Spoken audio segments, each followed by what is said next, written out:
गोदी मीडिया आपके बीच में किस तरह का जहर हर रोज बो रहा है, ये हम आपके सामने रखेंगे। साथ ही साथ आपको गोदी मीडिया का वो चेहरा भी दिखाएंगे जो मुफलिसी पे हंसता हुआ नजर आता है, जो पीड़ित व्यक्ति पे, पीड़ित परिवारों पर हंसता हुआ, डांस करता हुआ नजर आता है। दोस्तों, शर्मनाक तस्वीरें आपके सामने मैं रखने वाला हूं। स्वागत है आपका AR न्यूज इंडिया पर। मैं हूं आपके साथ आकिल रजा। दोस्तों, जहांगीरपुरी में भी हाल ही में जो कार्रवाई हुई है उसको लेकर सवाल तो लगातार खड़े हो ही रहे हैं कि आखिर इतनी जल्दी से इस मौके पर जब वहां पर बवाल फैला, MCD आकर कार्रवाई कर देता है और मुस्लिम समुदाय के घरों को जो है निशाना बनाया जाता है, उनकी दुकानों को, उनके कारोबार को निशाना बनाया जाता है, यहाँ तक कि मस्जिद का गेट भी तोड़ दिया जाता है। और जैसे ही बुलडोज़र मंदिर की तरफ जाता है तो बुलडोज़र रुक जाता है। हालांकि इस पूरे मामले को लेकर, इन सवालों को लेकर सफाई MCD ने दी कि कोर्ट के आदेश उनके पास तक पहुंच चुके थे। हालांकि कोर्ट, जब सुप्रीम कोर्ट ने यथास्थिति बरकरार रखने को कहा था, उसके बाद तक जो है बुलडोज़र चलता रहा था।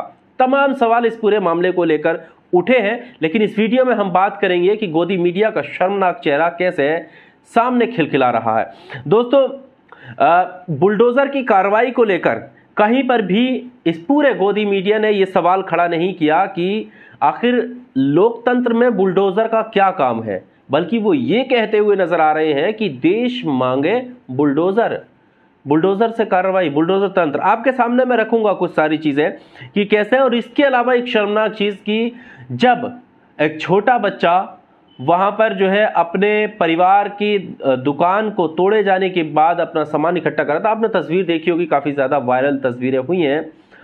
उसके बाद भी ये गोदी मीडिया उन सब चीज़ों पर खिलखिला रहा था। किस तरह से जब ब्रिटिश PM भारत के दौरे पर आए थे और उसके बाद वो एक बुलडोज़र पर चढ़े थे, उसको लेकर कैसे भारतीय मीडिया ने मजाक बनाया था उन लोगों का जिन लोगों पर कार्रवाई हुई है। बहुत सारे लोगों ने इस तरह की मीडिया की तस्वीर को लेकर सवाल खड़े किए और कहा कि आखिर अंदर का ज़मीर इस गोदी मीडिया का बिल्कुल मर गया है कि कैसे एक पीड़ित परिवार को लेकर हंसी मजाक की जा रही है।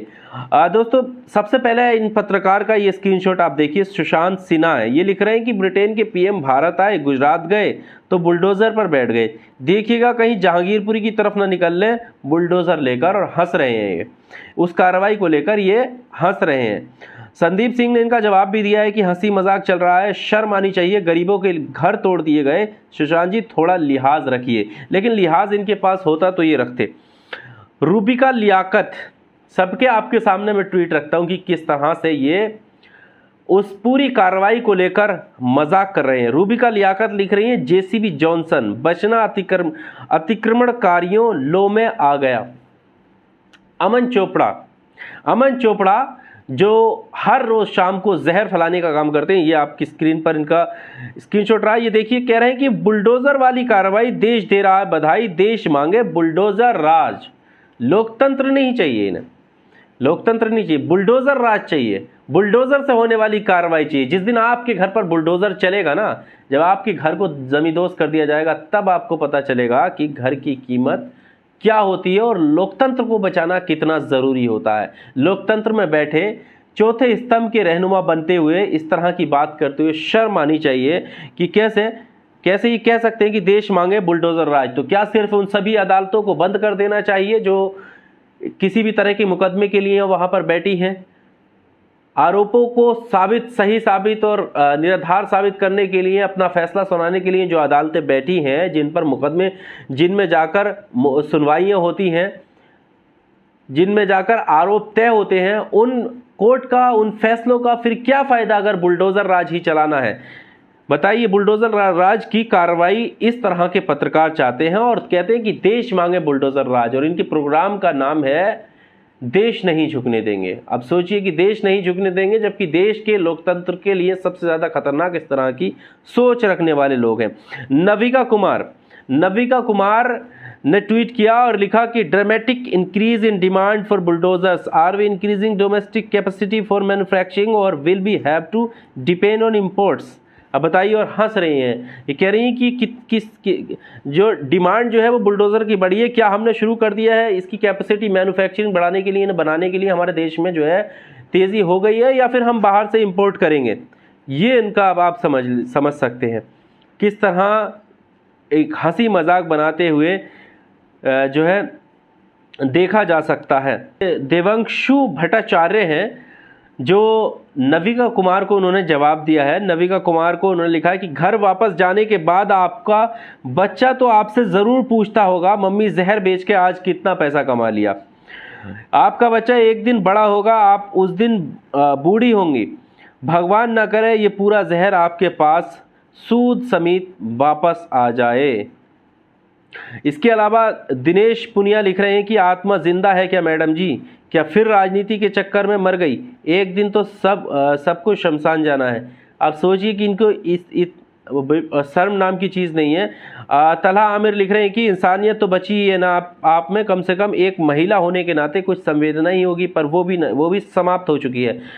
अपने बच्चे को ये तस्वीर दिखाइए और पूछिएगा, शायद वो आपकी आंखों के पर्दे हटा दे। नविका कुमार के लिए ये लिख रहे हैं। अब हम आपको गोदी मीडिया का एक और चेहरा दिखाते हैं दोस्तों, किस तरह समाज में नफरत फैलाने का काम कर रहे हैं। ऐसे माहौल में जब उन्हें शांति बढ़ाने की बात करनी चाहिए, उस वक्त वो उकसाने की बात किस तरह से करते हैं। ये देखिए आप स्क्रीनशॉट, ये लिख रहे हैं कि 80 को पत्थर पड़े, 20 के साथ सब खड़े। इस पूरे विवाद को लेकर छोड़ दीजिए कौन फैसले में कौन दोषी होगा, कौन आरोपी, ये इन सारी चीज़ों से मतलब नहीं है। ये यहाँ पर कह रहे हैं कि 80 को पत्थर पड़े, 20 के साथ सब खड़े। 80% कौन आप समझ सकते हैं और 20% कौन, इन्होंने पहले ही फैसला कर दिया कि दोषी कौन है और पीड़ित कौन है। दूसरा स्क्रीनशॉट आप देखिए जो इनके प्रोग्राम का है, अंसार के साथ सब हिंदुओं के साथ कब, अंसार के साथ सब हिंदुओं के साथ कब। ये किस तरह का गलत मैसेज दे रहे हैं। आप बताइए कि कोई तख्ती या कोई बैनर लेकर ये खड़ा हुआ है जिसने ये कहा है कि हम अंसार के साथ खड़े हैं। गलत मैसेज ये दे रहे हैं। जबकि हाँ, ऐसा ज़रूर है कि हर किसी ने कार्रवाई की मांग के साथ साथ की है कि आप जो है कार्रवाई कीजिए, लेकिन दोनों पक्षों पर कार्रवाई कीजिए। आरोप दोनों की तरफ से है, ये सवाल ज़रूर उठाया है। साथ ही साथ उस बुलडोज़र की कार्रवाई पर सवाल उठाया है कि बुलडोज़र की कार्रवाई क्यों, कोर्ट कचहरियाँ किस लिए हैं। कोर्ट के फैसले का इंतज़ार कीजिए और कोर्ट में दोषी पाए जाने के बाद अगर कोर्ट फैसला देता है जमींदोज करने के लिए तो बिल्कुल कीजिए। क्या सरकारें अब ये फैसला करने लगेंगी, ये सवाल खड़ा किया है।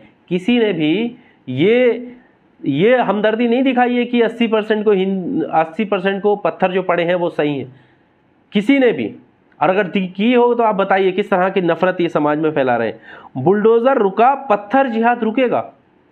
बुलडोज़र रुका, पत्थर जिहाद रुकेगा। ये आप देखिए, एक क्वेश्चन मार्क के साथ पूरी कम्युनिटी पर निशाना साध रहे हैं। एक क्वेश्चन मार्क के साथ पूरी कम्युनिटी को आरोपी क्या दोषी करार दे रहे हैं। ये देखिए आप, पूरी एक क्वेश्चन मार्क के साथ।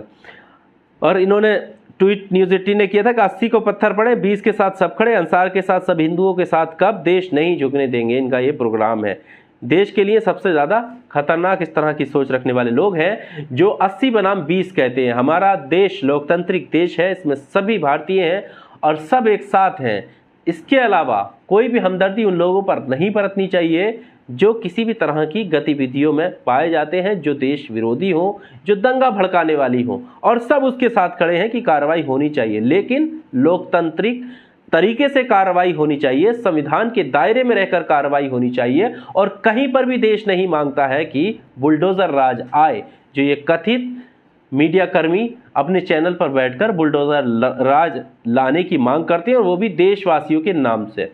बहरहाल इस वीडियो में सिर्फ इतना ही। आपको क्या लगता है? इसी तरह की तमाम वीडियो के देखने के लिए आप चैनल को सब्सक्राइब कीजिए और साथ ही साथ आप अपनी राय ज़रूर दीजिएगा इस तरह के पत्रकारों को, इस तरह की सोच रखने वाले लोगों के लिए आपके लिए क्या शब्द हैं। कमेंट बॉक्स का सहारा लीजिए, ज़रूर अपनी राय दीजिए। वीडियो में सिर्फ इतना ही। तमाम वीडियो देखने के लिए आपका शुक्रिया। Subscribe now and press the bell icon. Never miss an update.